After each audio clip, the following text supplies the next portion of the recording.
a ver qué aprendimos.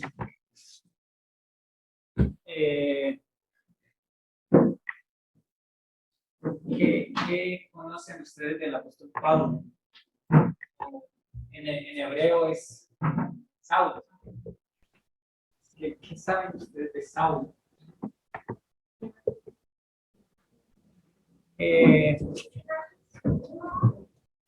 Muchos conocemos cómo Dios llama a Saulo y de una manera bien particular lo llama para que vaya de todas las naciones en ese entonces conocidas. Y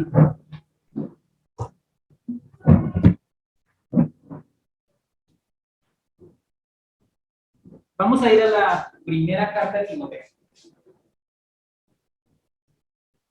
Capítulo 1, versículo 1. ¿Alguien con voz de trompeta que lo haga? Pablo, apóstol de Jesucristo, por mandato de Dios nuestro Salvador y del Señor Jesucristo nuestra esperanza. A Timoteo, verdadero hijo en la fe, gracia, misericordia y paz de Dios nuestro Padre y de Cristo Jesús nuestro Señor. Muchas gracias. Dice Pablo, apóstol de Jesucristo, por mandato de Dios nuestro Salvador. Y entonces uno empieza a mirar y a decir, pues la palabra apóstol quiere decir enviado. Enviado. Entonces ahí sería Pablo, enviado de Jesucristo por mandato de Dios nuestro Salvador. ¿Qué hace que Pablo le digan eso y él lo haga?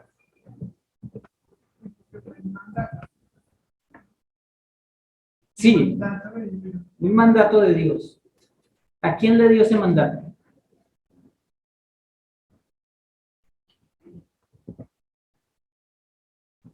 Pero ¿qué hace que Pablo sea así tan aguerrido para ir a predicar el evangelio?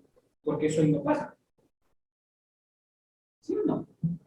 Honestamente, tenemos que ser sinceros. Eso no pasa hoy. Pero, ¿por qué este hombre puede decir, pues sí, yo voy? ¿Qué pasó? ¿Cómo le predicaron el evangelio a Pablo? ¿Cómo? A ver, vamos a ir a Hechos 9.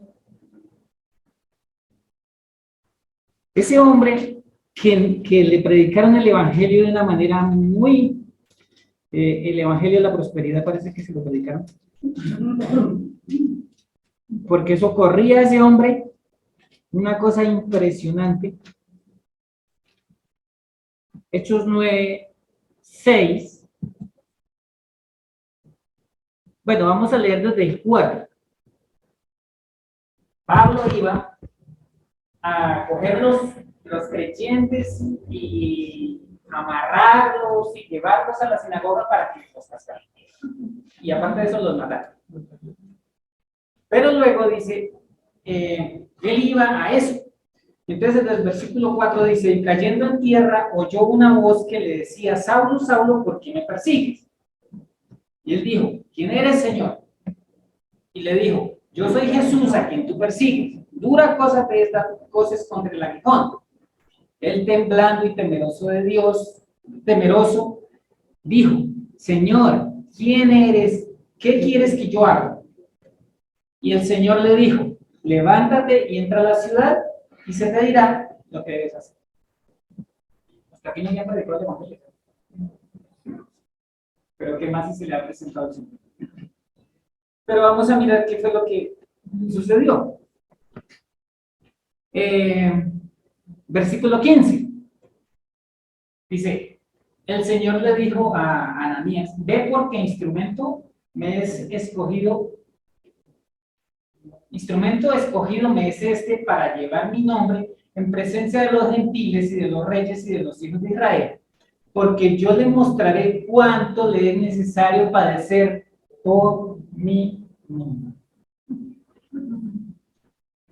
A nosotros cuando nos han predicado el Evangelio, ¿qué es lo que nos dicen? Bendecido, vamos a ser los mejores. ¿Sabe qué? Usted le va a ir súper bien.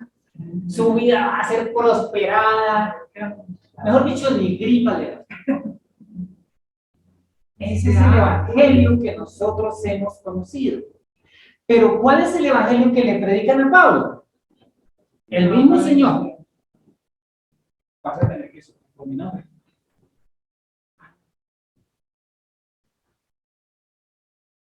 ¿Saben que a este hombre se lo dijeron desde el principio?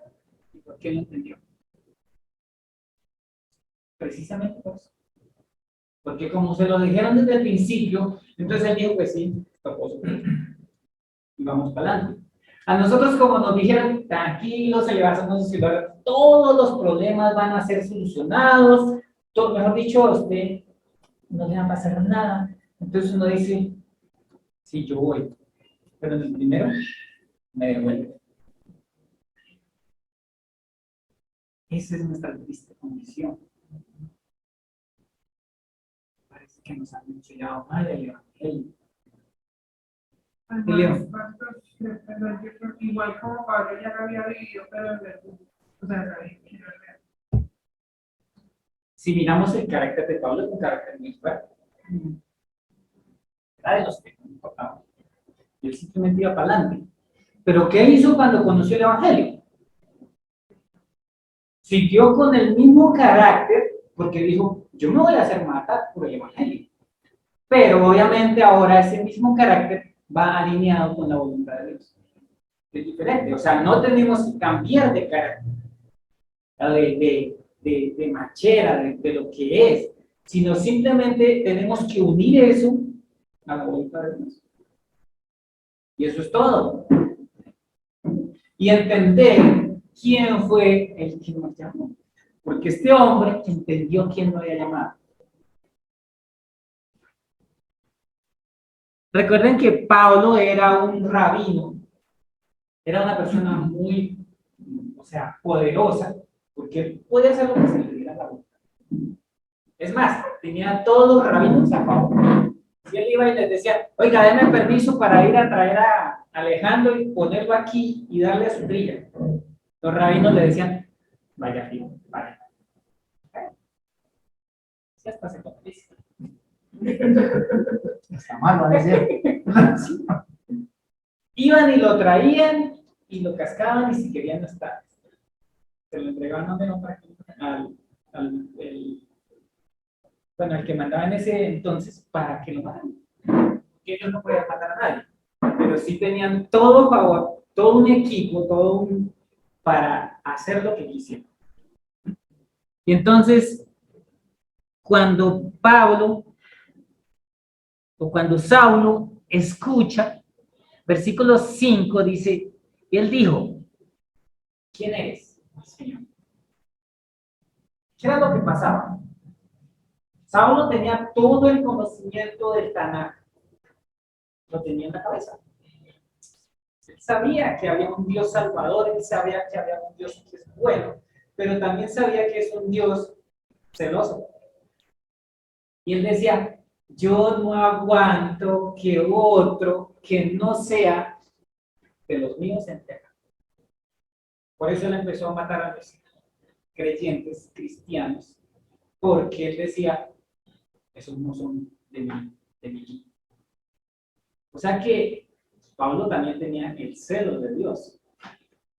Obviamente, si se estaba equivocado, pero cuando él escucha eso, le dice, ¿quién eres, Señor? Recuerden que ese no se le arrodillaba a nadie. ¿Y entonces ahora qué pasó? Cuando uno dice Señor, no es como la palabra que nosotros usamos aquí, que a todo el mundo le decimos Señor. Señor, no Señor.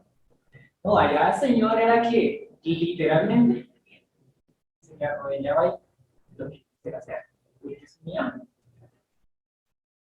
Entonces aquí ya vemos a un Saulo que le dañaron todo su plan que tenía y llega Y entonces le dicen, porque yo le mostraré cuánto le es necesario padecer.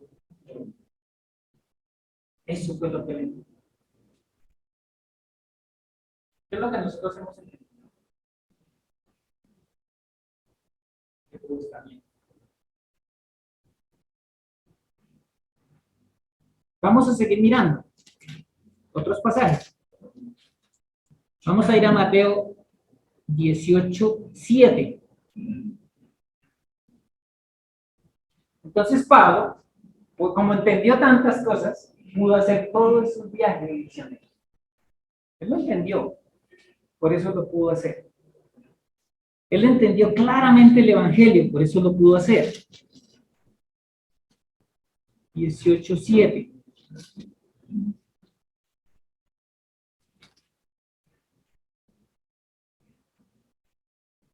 Dice, hay del mundo por los tropiezos, pero es necesario que vengan tropiezos, pero hay de aquel hombre por quien vienen los tropiezos.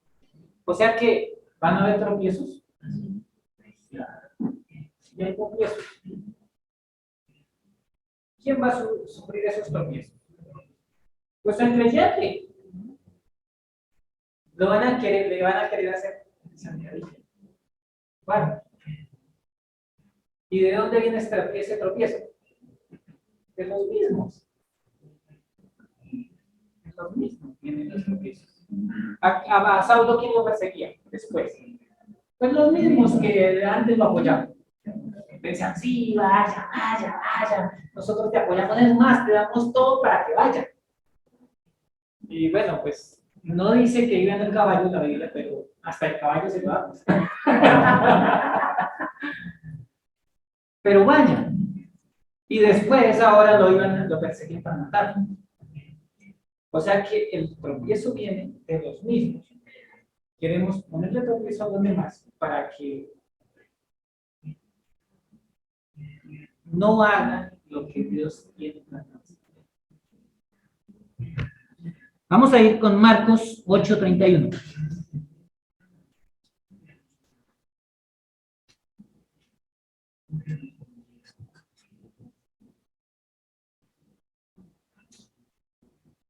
Marcos 8:31.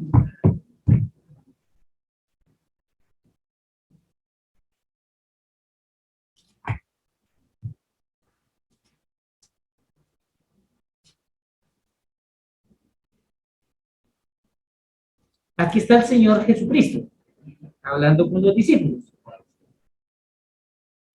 Y comenzó a enseñarles que le era necesario al Hijo del Hombre padecer mucho y ser desechado por los ancianos, por los principales sacerdotes y por los escribas, y ser muerto y resucitar al tercer día. O sea que Cristo también tenía claro el Evangelio. Él sabía que venía. Él sabía para qué había sido enviado. O sea que Pablo aprendió. O sea que aquí parece que hay una mala comprensión del Evangelio y es que queremos que todo nos salga bien. Y resulta que no. Resulta que cuando ustedes decidieron creer en Jesucristo, ¿saben quién se puso en contra de ustedes? Todo el mundo. Todo el mundo. ¿Por qué? Porque eso fue lo que le dijeron a Pablo. ¿Cómo es? Le voy a mostrar lo que ha de sufrir por mi nombre. ¿Eso qué significa? Que todo el mundo iba a estar en contra del Señor. Que lo querían matar, que lo metían a la cárcel, que le pegaban, que le hacían de todo. Una vez lo dejaron medio muerto. Pero este hombre entendió. Entonces parece que cuando no hay compromiso de parte nuestra, ¿qué es lo que pasa? Que no hemos entendido. No sabemos qué es el Evangelio y por eso nuestro compromiso no es tan real. Entonces hay que ir a un discipulado nuevo. Mire, Pablo salía de Jerusalén. Y estos eran viajes de 3 años, 4 años. Y llegaba a un lugar y se quedaba 3 años, 6 meses. Y el último fue a Roma, que tenía que ir. Y entonces uno empieza a mirar cómo es que este hombre es tan aguerrido. Ay, ya se pudo. Pues se me... Marcos 13:10.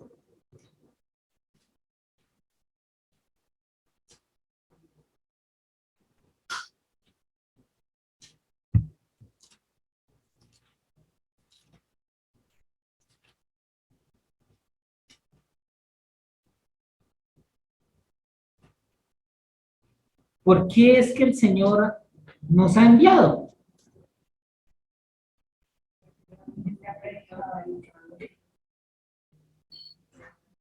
¿Por qué nos ha enviado?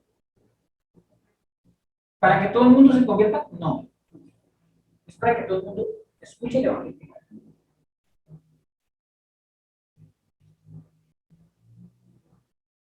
Dice, es necesario que el Evangelio sea predicado antes a todas las naciones. O sea que hay un propósito de Dios, y por eso llama personas como ustedes. Llama personas para que el Evangelio sea conocido. Pero el Evangelio real, el Evangelio verdadero. El Evangelio que le dice a usted, pues sí, Cristo ya murió en la cruz por nuestros pecados conforme a las Escrituras. Él pagó toda la deuda, pero de aquí para allá, usted va a saber la proposición.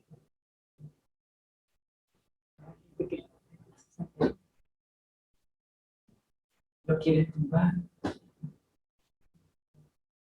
Las cosas no se le van a dar como usted piensa.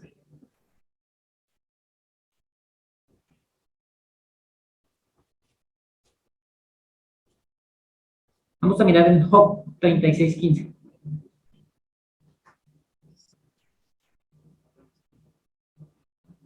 Entonces Pablo pudo salir desde allá, desde Jerusalén, y venir todo esto. En cada lugar donde paraba, ¿qué hacía Pablo? Predicar el Evangelio. ¿A qué iba? A predicar el Evangelio y a hacer discípulos. Porque ese hombre respiraba enseñanza hasta por los poros. Entonces Job 36:15, ¿qué dice? Pobre que la pobreza y la aflicción no es para ti. Perdón, no entendí. Al pobre libera de su pobreza.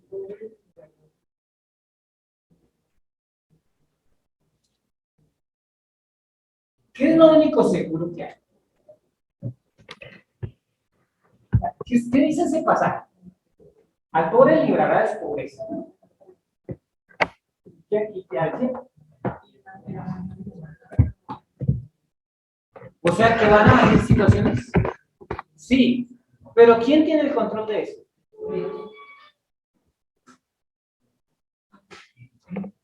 O sea, el Evangelio no es para meternos en una burbuja que no nos pasa nada. El Evangelio es porque sabemos que hay otros que es poderoso y que en medio de las dificultades vamos a predicar. En medio de esas dificultades vamos a predicar. Ese es el Evangelio. Salmo 34:19.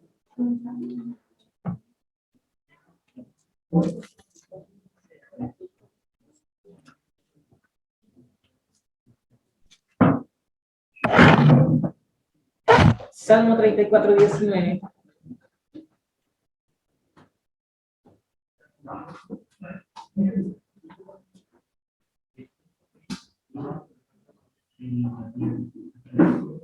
Salmo 34:19 dice: muchas son las aflicciones del justo, pero de todas ellas le librará Jehová.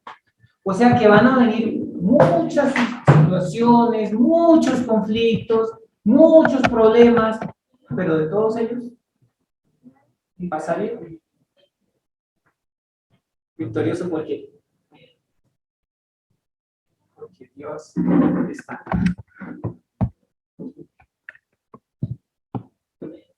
Pero es lo que necesitamos entender. Entonces, el entender el Evangelio no significa que ya me predicaron el Evangelio y todas las cosas se arreglaron. Sí, el problema del pecado ya se arregló. Pero viene el vivir en este mundo. Porque es que aquí, en este mundo, no se puede vivir cómodo con el Evangelio. Yo siempre he dicho, yo no sé de los que están aquí quienes han prestado servicio militar. Ah, bien.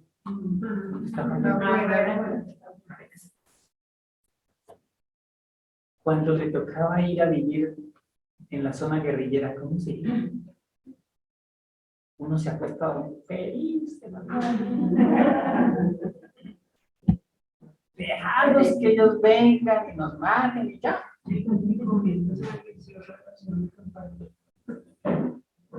Es fácil. No es fácil. Así estamos nosotros. Nosotros estamos pasajeros aquí. Todos los creyentes somos pasajeros aquí. Esta no es nuestro lugar de morada. Y por eso uno empieza a entender que el Evangelio fue algo supremamente grandioso que Dios nos dio para salvarnos de la corrupción de este mundo y para llevarnos y mostrarnos la gloria de Él.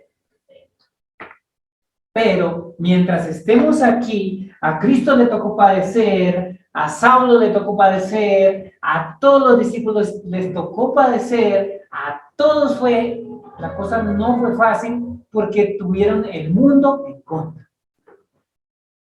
Si el mundo no se nos pone en contra, eso quiere decir que no tenemos el Evangelio. Correcto.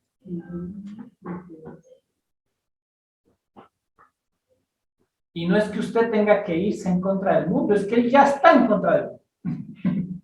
Yo no tengo que irme en contra del mundo, no. El mundo ya está en contra mía, entonces van a querer hacer cosas. Entonces ahora, para entender eso y para caminar, yo necesito alinear mi voluntad con la de Dios. Y eso es.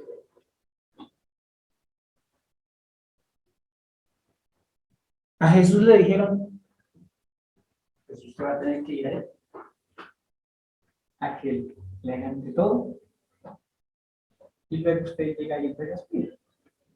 A Pablo le dijeron, le vamos a enseñar cuánto debe de sufrir por mi nombre. Y a cada uno de nosotros, ¿qué nos han dicho? Lo mismo. Lo mismo. Eso no hay diferencia. Le voy a enseñar cuánto tiene que sufrir por mi nombre. ¿Por qué? Porque es que usted no es de aquí. Todo el mundo está contra usted. Claro, y ahora pues nosotros nos sentamos a llorar. No me quiere. Pues mejor que no lo quieran. Porque si a usted lo quieren, eso significa que su evangelio es incorrecto. Si tiene el evangelio correcto, a usted le van a poner tropiezo. La quieren tumbar. Porque ese es el evangelio de verdad.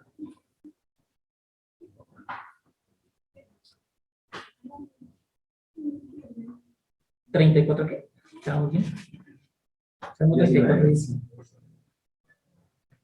Muchas son las aflicciones del justo, pero de todas ellas le librará Jehová. O sea que cuando dice muchas son las aflicciones, ¿qué significa eso? Hay problemas por todas partes. Y muchos. Es más, a veces se le vienen todos encima. Porque usted salió de esta y está como medio respirando y ¡pum! La otra. Y viene y ¡pum! El otro. Y yo no, me está cuadrando, Señor. Porque es así, porque el Señor lo dijo. Y eso se tiene que cumplir en cada uno de nosotros. Pues gloria a Dios que hasta aquí el Señor nos ha cuidado muchísimo. De todas ellas nos librará. ¿De cuántas? De todas. Entonces, ¿cuál es el susto? ¿Que van a venir problemas? Claro que sí. ¿Y graves? Sí. Pero de todos ellos me librará. ¿Qué tengo que hacer entonces? Alinear mi voluntad a la de Dios y caminar. Señor, tú decidiste que así fuera, pues vamos caminar. Solamente dame fuerza.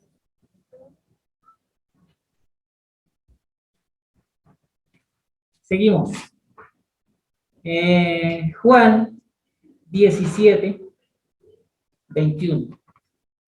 ¿Qué es lo que Jesús entendió? ¿Qué es lo que Pablo entendió? ¿Y qué es lo que nosotros necesitamos entender?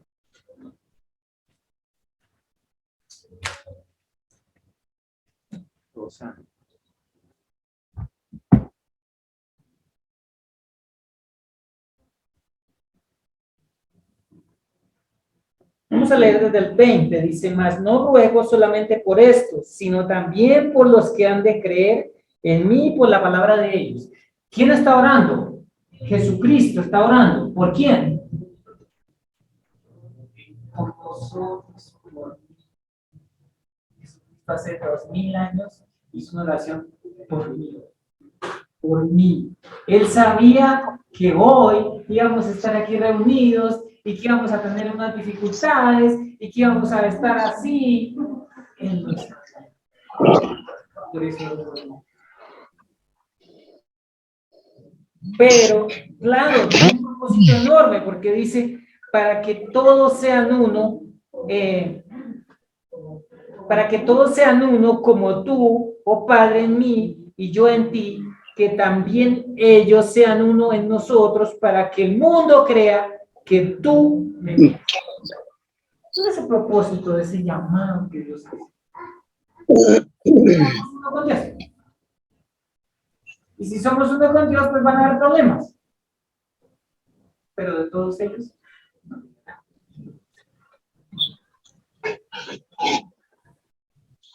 Yo no me imagino ahora la iglesia viviendo lo que tuvo que vivir Saulo. Yo no me imagino.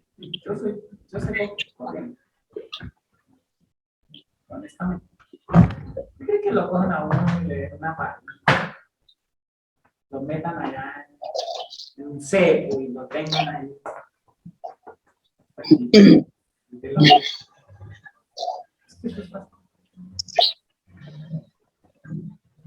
Por eso el Señor dice, yo le voy a decir lo mismo para nosotros hoy.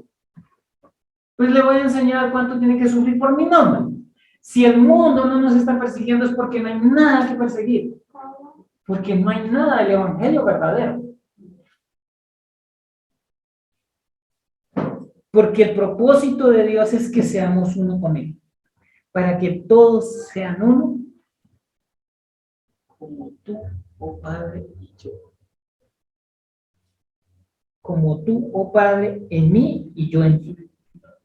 Que también ellos sean uno en nosotros para que el mundo crea que tú me enviaste. Versículo 22. La gloria que me diste, yo les he dado para que sean uno, así como nosotros somos uno. En medio de las dificultades, ¿sabe qué podemos ver? Gloria de Dios. En medio de las dificultades, una persona que está sufriendo y pueda ver la gloria de Dios, ¿ustedes creen que eso te va a pasar en su vida? Pues por más que se esté muriendo, no hay que gracias.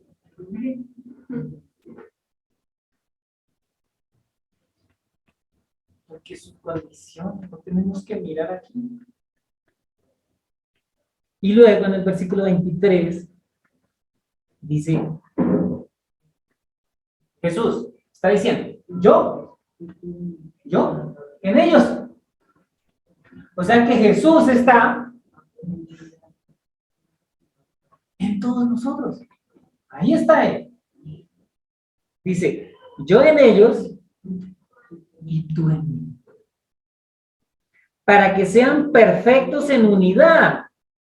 Para que el mundo conozca que tú me enviaste y que los has amado a ellos como también a mí me has amado. Entonces, ¿qué es lo que hay en nosotros? El amor de Dios. Y el amor de Dios es el que nos une. Porque yo sé que no es fácil interactuar entre nosotros.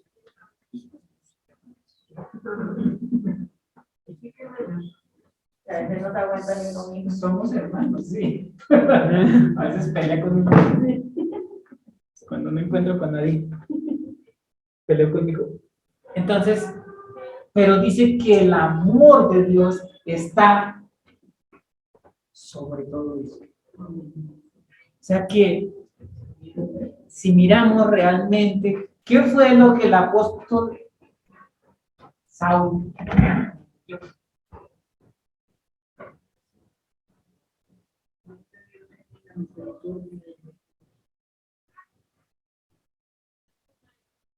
realmente él entendió que predicar el evangelio no era fácil, pero que de todas ellas lo iba a ligar? Y lo mismo va a pasar con nosotros. Si no has tenido problemas, es probable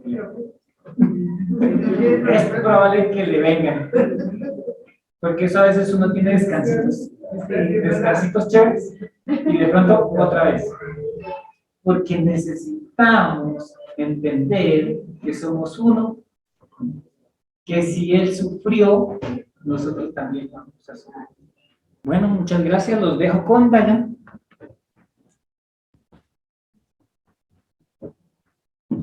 Buenos días, hermanos. Vamos a abrir nuestras Biblias en Hebreos 3.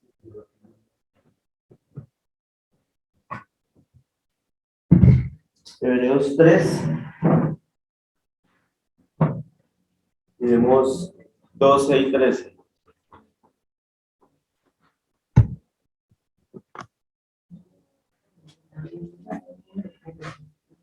Hebreos 3, 12 y 13 dice así la palabra del Señor. Mirad, hermanos, que no haya en ninguno de vosotros corazón malo de incredulidad para apartarse del Dios vivo. Antes exhortaos los unos a los otros cada día, entre tanto que se dice hoy, para que ninguno de vosotros se endurezca por el engaño del pecado.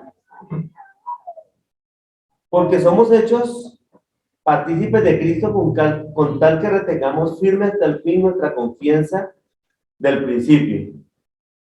Amén. Padre, te agradecemos, Señor, profundamente esta oportunidad que nos das hoy de estar reunidos ante tu presencia. Gracias, Señor, por la oportunidad que nos das, Dios, de compartir tu palabra. Te pedimos, Señor, que nos abras el entendimiento y nos enseñes, Padre amado, aquello que tú quieras que nosotros aprendamos de ti, Señor.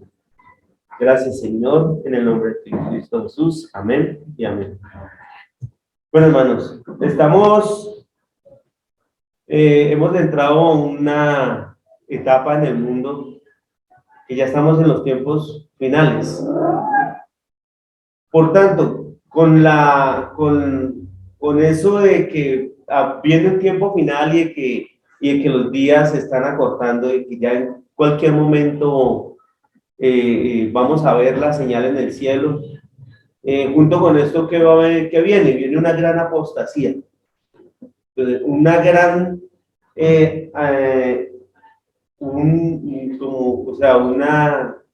como que se multiplica el hecho de que las personas se apartan cada día más de Dios.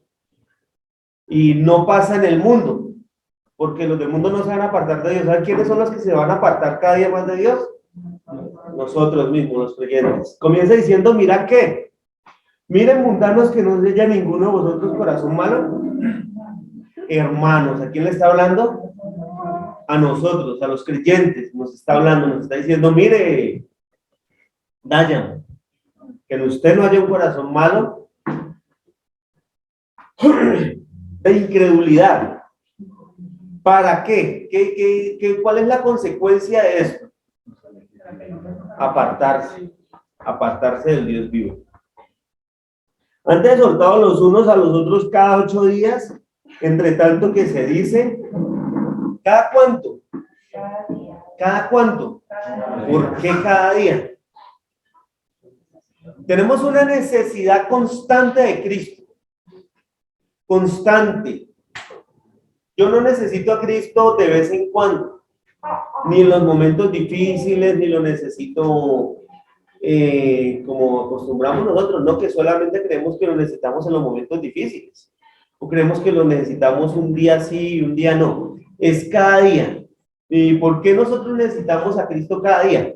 Bueno, porque cada día se está haciendo más y más y más difícil para nosotros relacionarnos con Dios. Cada día el mundo está creando nuevas distracciones, está creando nuevas maneras de apartarnos, de alejarnos. Y sobre todo está creando nuevas ideas, nuevos pensamientos. ¿Cómo logró Satanás apartar la humanidad al hombre del plan de Dios? Una mentira acerca de lo que Dios había dicho. El primer mentiroso en la historia es Satanás. La palabra de Dios dice que él es padre de mentira. ¿Por qué padre de mentira? Porque él la engendró. Él fue el primero que dijo una mentira. Y eso está ahí en Génesis. Entonces él dijo, no moriréis, como quien dice, la primera mentira hacia Dios. Vamos a mirar un poco acerca del pecado, ¿no? Dios cuando creó al hombre, ¿en quién estaba pensando? No. Él dijo, hagamos el hombre ¿cómo? A nuestra imagen, conforme a nuestra semejanza. Luego, ¿qué tenía él en mente? A sí mismo. Mostrarse a sí mismo a través de nosotros. Entonces, ¿pero qué ha pasado con esa imagen? No se ha destruido del todo. Nosotros aún seguimos siendo, porque lo dice en Génesis 6, después de que salen del arca, dice que el que mate un hombre, el que a hierro mata, a hierro morirá, porque imagen de Dios es hecho el hombre. Lo que pasa es que está distorsionada. Yo vi un ejemplo que me parecía muy correcto, y es coger un BMW y tirarlo por un barranco y da vueltas, y cuando cae totalmente destrozado. ¿Sirve? No, no sirve. ¿Sigue siendo un BM? Sí. Sigue siendo un BM, solo que totalmente destruido. Ya no presta la utilidad para la que fue creada, pero sigue siendo un BM. Nosotros seguimos siendo la imagen de Dios, lo que pasa es que estamos destruidos totalmente. ¿Por qué? Por el engaño, que aquí lo dice, el engaño del pecado. Entonces, primera de Juan 3:4.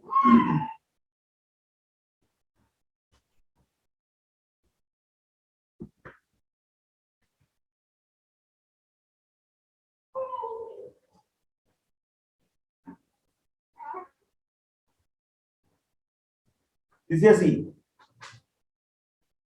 todo aquel que comete pecado infringe también la ley, pues el pecado es ¿qué? Infracción de ley. Nosotros pecamos, y voy a hablar un poco aquí acerca de una doctrina que es doctrina del pecado, y es que nosotros pecamos de 3 maneras. Pecamos por omisión, pecamos por comisión y pecamos por intención o disposición, ¿no? Entonces, ¿cuál es el pecado de comisión? Es no hacer lo que Dios nos ha dicho que hagamos. Por ejemplo, Saúl no obedeció el mandamiento de Dios de destruir todos los amalecitas. Elí. ¿Cuál fue el pecado de Elí? No hacerle estorbo a sus hijos. Nosotros, ¿cuál es el pecado de nosotros? La palabra nos dice que debemos predicar el evangelio a tiempo y fuera de tiempo, constantemente. No lo estamos haciendo, estamos omitiendo un mandamiento. ¿Cuál es el pecado de comisión? Es sencillamente hacer lo que Dios dijo que no hiciéramos. Dios dijo, no coman la manzana y la comió. Moisés, ¿cuántas veces le dijo Dios que golpeara la roca? Y él la golpeó 3 veces. David, Dios le dijo no adulterarás, y él cometió adulterio y asesinato. ¿Y cuál es el pecado de intención o el pecado de disposición? Es disponer el corazón. La palabra dice, cualquiera que comete adulterio, comete. Está hablando de un pecado de comisión, ir y hacerlo. Cualquiera que comete adulterio. Pero yo digo que cualquiera que mira a una mujer para codiciarla, ya pecó con ella en su corazón y no ha hecho todavía nada. Es más, yo puedo tener una mala intención en una buena acción. Entonces, yo puedo hacer cosas aparentemente buenas, pero estas cosas no están buscando la gloria de Dios ni glorificar a Dios. 1 Corintios 4:5.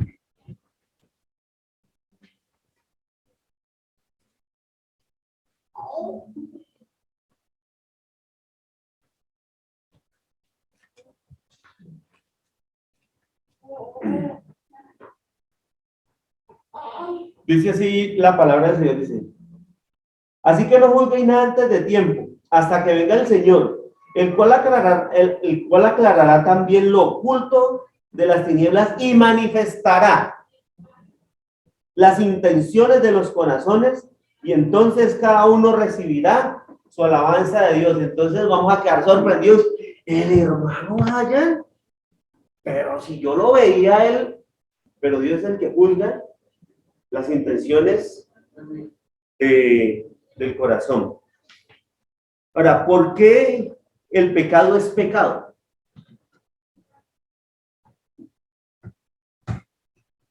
Bueno, el pecado es pecado no por mí, sino por quién es Dios. Y lo vimos ahora, en Génesis 1:26 dice que fuimos hechos a imagen de Dios.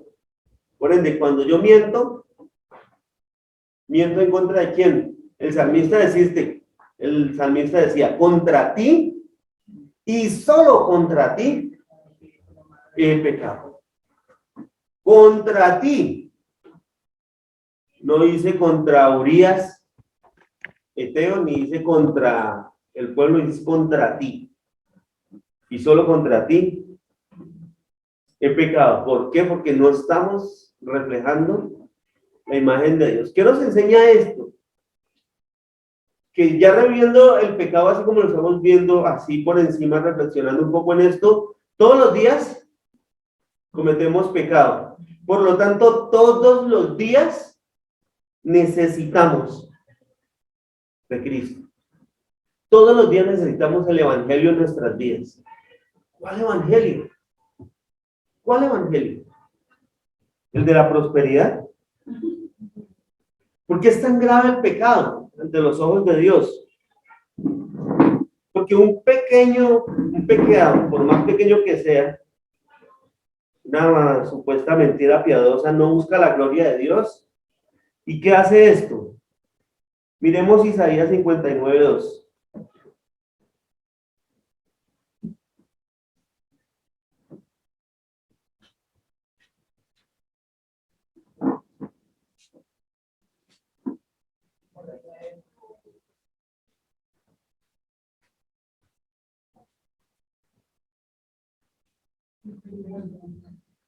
Isaías 59:2. Dice así: porque vuestras iniquidades han hecho entre vosotros y vuestro Dios, y vuestros pecados han hecho ocultar de vosotros su rostro para no oír. Principalmente, ¿entre quién se causa esta división por el pecado? Entre nosotros y Dios. Ya como consecuencia de esto, pues se rompe nuestra relación con nuestra esposa, con nuestro jefe, porque nosotros podemos estar robando en la empresa muchos años y el jefe tal vez nunca se dé cuenta, y es más, hasta nos tenga como los grandes empleados. Pero el principal ofendido es Dios.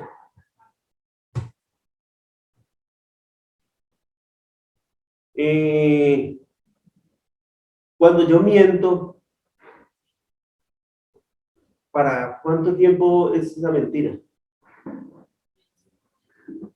Uno pensará que es dependiendo del tiempo en que dure la mentira, hasta que se me descubra.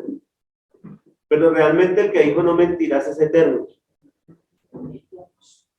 Por lo tanto, esa mentira que yo acabo de decir, por más pequeña que sea, las consecuencias son eternas. Y necesitan sí o sí una compensación eterna también. Y no podemos pagarla. No hay nada en nuestro poder ni en nuestras manos que nosotros podamos hacer para llevar a una persona a resarcir el daño que hizo. Quiero que miremos un momento Romanos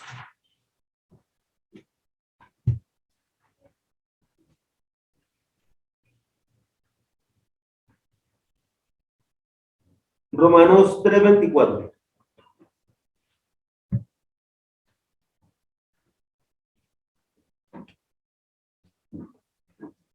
Aquí está la hermosura del Evangelio. ¿Qué dice Romanos 3:24?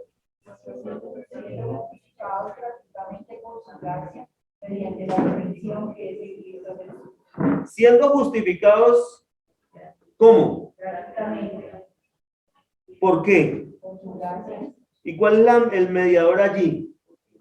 Siendo justificados gratuitamente por su gracia mediante la redención que es en Cristo Jesús. Ahora vayamos a Génesis 3:21.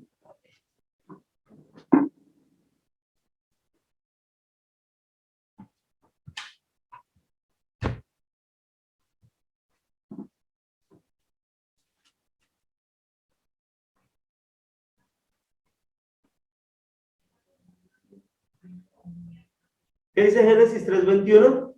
Y Jehová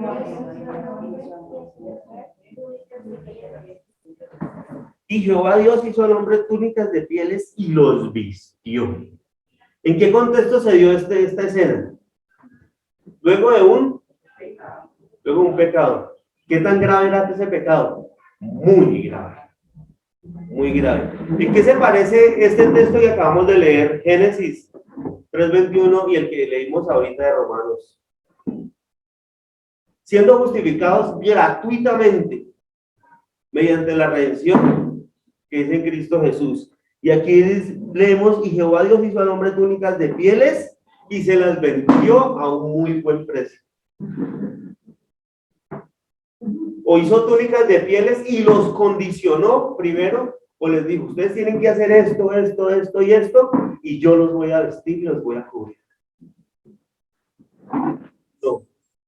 ¿Qué podemos ver aquí en este versículo? Un increíble despliegue de misericordia de Dios.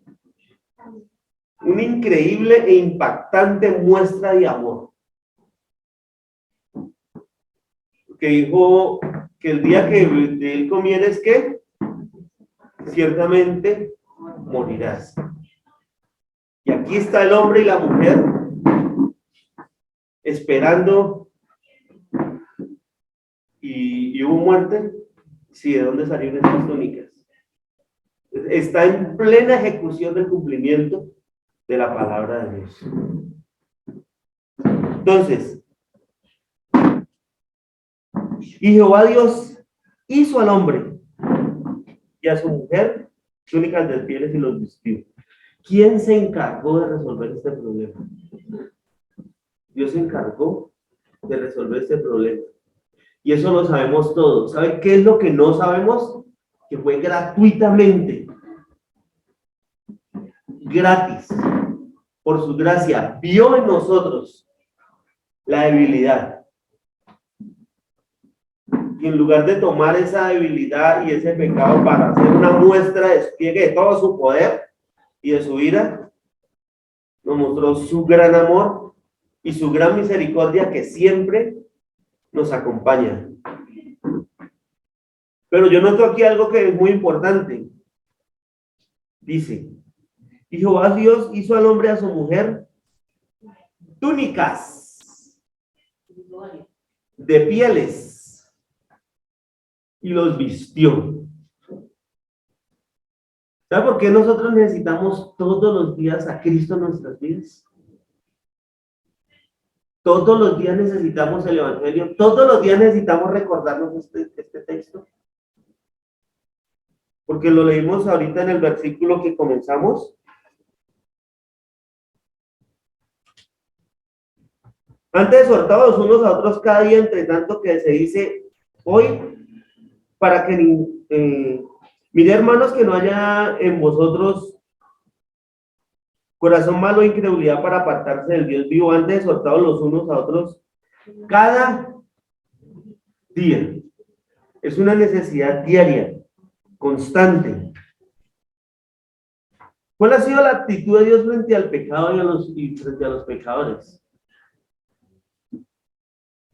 Siempre hemos visto una actitud siempre de misericordia, de juicio y de justicia.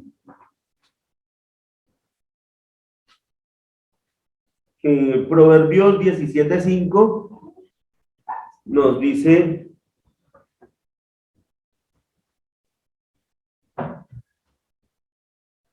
el que establece al pobre afrenta a su hacedor, y el que se alegra de la calamidad no quedará sin castigo. Entonces, lo que Proverbios 17:5. Sí, 17:5. dice, el que establece al pobre afrenta a su hacedor, y el que se alegra de la calamidad no quedará sin castigo. Entonces, es Proverbios 3, 32 y 33. Creo que entonces lo vi mal.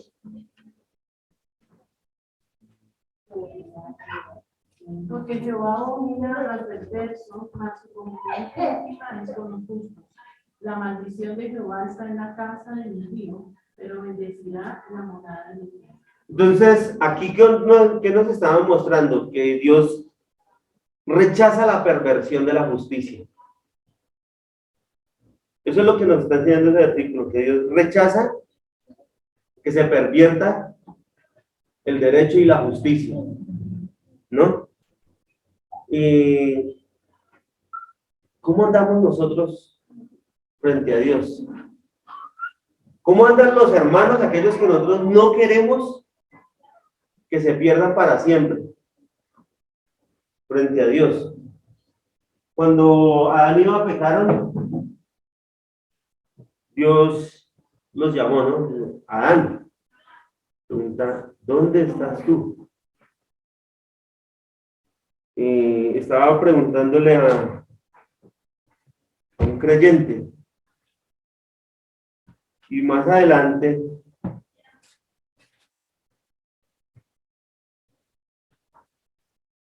en Génesis 2, en Génesis 4, Génesis 4:9.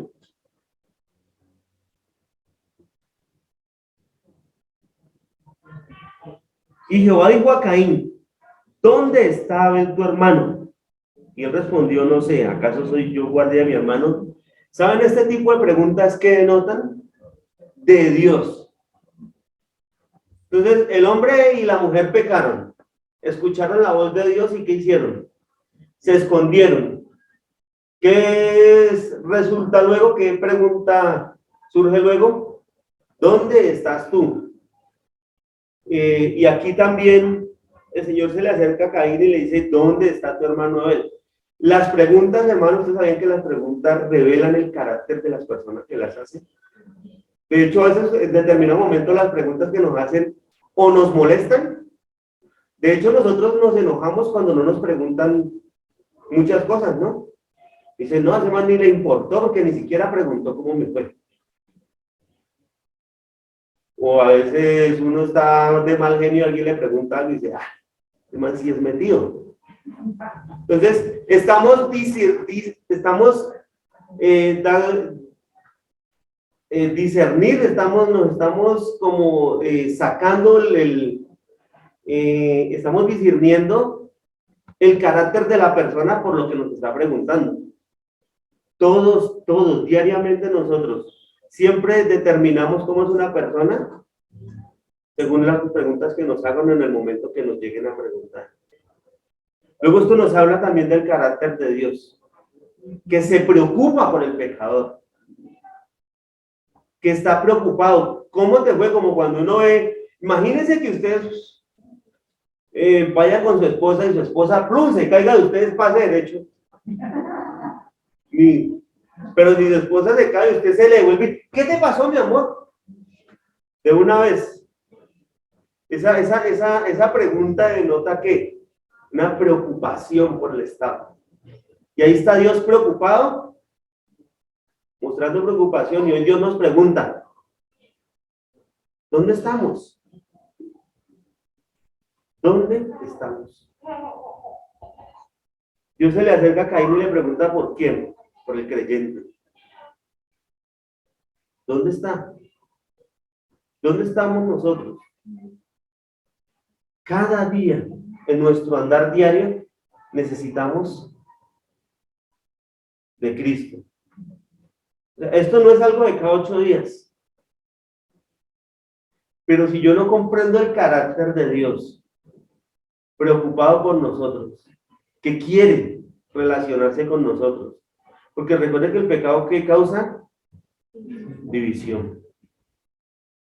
División. Es lo mismo que aquí, solo que consecuencias más graves. Pero es lo mismo que si la hermana se da cuenta que yo pequé contra ella, tal vez difamándola, hablándole mal, o que se dé cuenta que yo le robé algo de su casa. Eso va a crear una división. Pero la división que se crea con Dios es mucho más grave porque es como espiritual. Pero nosotros tenemos algo que es mucho más importante, y es un mediador entre nosotros y Dios, que diariamente nos está reconciliando. ¿Recuerdan ustedes que cuando se hizo el tabernáculo de reunión, cada cuánto tocaba tener encendido el fuego? Siempre, constantemente. ¿Y eso qué nos enseñaba? ¿Qué enseñaba en el pueblo? Que siempre había una disposición para perdonar ese pecado, para reconciliarnos con aquel que fue afrentado u ofendido, que en este caso es Dios.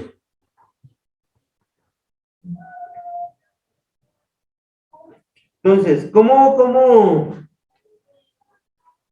ha reaccionado también Dios? Miremos Romanos 1:18.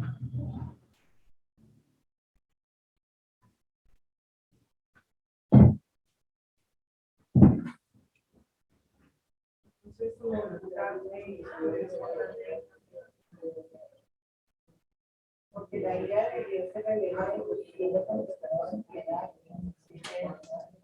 que detienen con justicia la verdad. Porque la ira de Dios se revela desde el cielo contra toda impiedad e injusticia de los hombres que detienen con injusticia la verdad. Entonces, ¿cómo estamos viendo aquí? ¿Qué parte del carácter de Dios estamos viendo aquí? Su ira siendo como revelada. Esto es que se muestra, que se da a conocer, que se puede observar. ¿Qué tan indolente tengo yo que ser como ser humano para ser consciente de esto y no sentir la necesidad de predicar el evangelio? Porque dice que se revela desde el cielo, se puede ver, se puede conocer, se puede entender, y nosotros lo estamos viendo. Cada día nuestros jóvenes están cada día más rebeldes, más apartados de Dios. Cada día se ven más actos criminales, la depresión, que cada día se ve más depresión, suicidios, y eso estaba escrito, porque la Biblia dice que cuando se aparta una sociedad de Dios, dice que viene un corazón temeroso. Dice que aún una hojarasca movida por el viento los hace correr. Esto se llama un miedo terrible. Una debilidad del corazón, un corazón débil, debilitado. Y esto es lo que estamos viendo ahora en nuestra sociedad. Apartada de Dios. Son personas que nosotros de pronto la llamamos generación de cristal, pero lo que pasa es que esto es una consecuencia de apartarse de Dios. Todo esto es una consecuencia de apartarse de Dios, y cada vez se va a hacer más común ver jóvenes cayendo en las drogas, ver jóvenes cayendo en muchas otras cosas.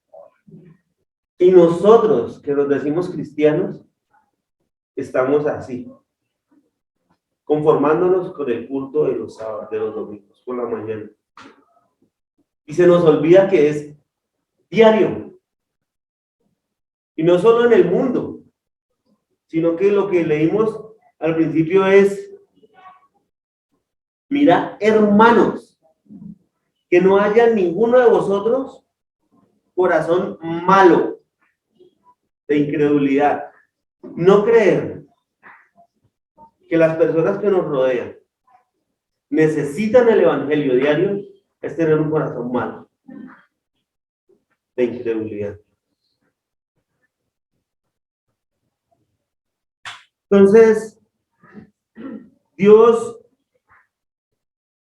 cuando ve al hombre pecador, en esa condición de pecador, ¿qué ofrece? Una salida. Y con la salida ofrece la solución. Porque ¿quién hizo las túnicas? Dios. Después de labrar la tierra, el segundo oficio más antiguo es el de costurero. Sí, el de diseñador. Fue Dios el que... La Biblia no muestra ningún otro oficio antes de estos dos. Estos son los dos primeros. Y Dios, viendo esa necesidad, corrió a suplirla. ¿Dónde estás tú respecto de mí? ¿Qué pasó con nuestra relación? ¿Cómo lo vamos a arreglar? No, ¿cómo lo voy a arreglar yo? Dios es el que toma la iniciativa. Dios es el que toma como decir la decisión más importante para la vida de todos los seres humanos, y es reconciliarnos con Él, volvernos a la paz con Él. Y nos hace una advertencia. Dice: antes exhortaos unos a otros cada día. Entonces, ¿qué es exhortarse? Entonces, esa exhortación diaria que tenemos nosotros que hacernos, diaria, meditar en su palabra, ¿cada cuánto? Diario, todos los días. Es que nosotros necesitamos de Cristo diariamente, porque el pecado está así, al acecho, así, con sus garras encima. Y todos los días, cuando termina el día, no nos vamos a la cama sin uno que otro zarpazo. Y esas heridas causadas por el pecado, el único que las puede curar es Dios. Ahora, ¿estamos yendo nosotros a Dios cada día? No, ¿sabe por qué no? Porque nos hemos contaminado del mundo. El mundo no tiene nada que perseguir a la iglesia. Uno escucha lo que se está predicando, y se están escuchando prédicas tan graves que el mundo quiere estar en esa iglesia. O sea, ¿quién no va a querer estar en una iglesia donde se le prometa su mejor vida ahora? ¿Quién no va a querer ir a una iglesia donde solamente se hable de dinero, de salud? ¿Quién no quiere tener dinero? Todos queremos tener plata. ¿Quién no quiere tener salud? Todos queremos tener salud. Lo que no queremos es dejar esa vida de pecado. ahí sí no voy yo. Ahí sí no. Entonces, el mundo, ¿por qué no persigue a la iglesia? No, porque no hay nada que perseguir antes de le quieren unir, porque eso ya está chévere. Eso ya está chévere. La iglesia le está diciendo al mundo, todo esto te haré y postrado me adoraré. Pero el Señor está diciendo, ¿quién nos enseñó a huir de la ira venidera? ¿Qué estamos haciendo nosotros como el pueblo de Dios?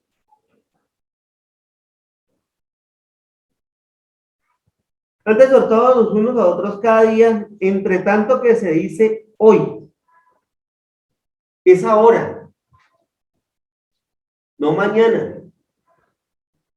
No como le contestan a uno mucho, y es, yo me voy a arrepentir faltándome 3 días para morirme. No, es aquí y ahora, es hoy. Por eso aquí lo dice muy claro, entre tanto que se dice hoy. Y como dice el dicho popular, no dejen para mañana lo que puedan hacer hoy, porque para mañana puede ser tarde. El evangelio para mi compañero de trabajo con el que yo comparto, para mañana puede ser tarde. Tiene que ser hoy, porque tal vez mañana no lo vuelva a ver. Es hoy. Y para nosotros la comunión con Dios tenemos que arreglarla hoy. Es hoy. No podemos tener ese corazón malo de incredulidad y pensar, no, mañana. Después, simplemente por subestimar el poder del pecado. Porque el pecado trabaja de una manera increíblemente sutil. Miremos un momento Santiago 1.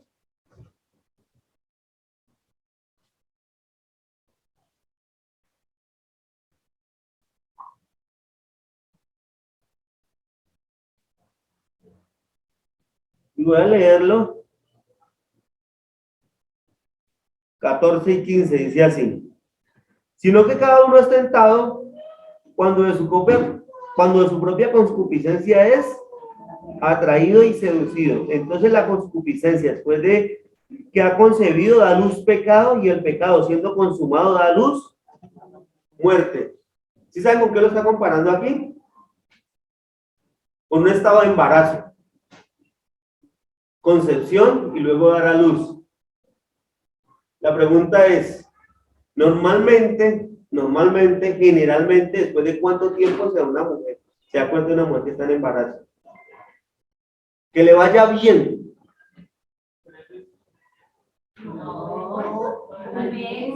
Que se dé cuenta un mes después, cuando ya ha transcurrido.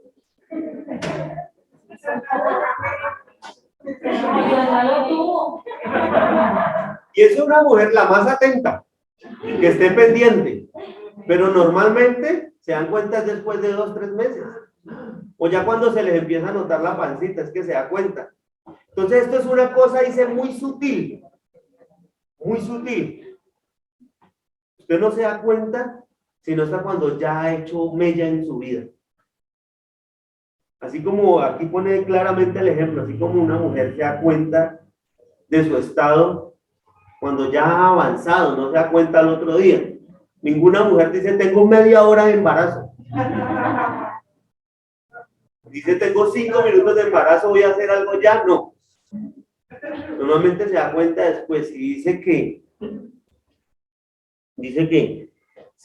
cada uno está sentado cuando en la propia concupiscencia atrae y seduce. Entonces la concupiscencia, después de que ha concebido, da a luz el pecado. Y el pecado, siendo consumado, da a luz muerte. Entonces, así como el estado de la mujer tiene un proceso hasta dar a luz, lo mismo es el pecado. Tiene un proceso hasta el momento en que ya llegan esos dolores. Pero esta vez, aunque aquí está haciendo una referencia, esta vez no es un dolor de parto, es un dolor por el pecado. ¿Y cuál es la consecuencia? Dice que da luz, muerte. O sea, una separación de Dios. Por eso es que a diferencia de que cuando una mujer se da cuenta ya al mes, día a día, si la mujer todos los días estuviera allí, todos los días yéndose a sacar un examen de sangre, todos los días estuviera tomándose un test, todos los días se daría cuenta rapidito si está embarazada o no. Así nosotros, todos los días necesitamos de Cristo. Cada día tenemos que, como dice aquí, como leímos en Hebreos, exhortando los unos a otros cada día, todos los días mirando, todos los días atendiendo la voz de Dios. Pero esto solamente se va a dar en un contexto como de relación con Dios.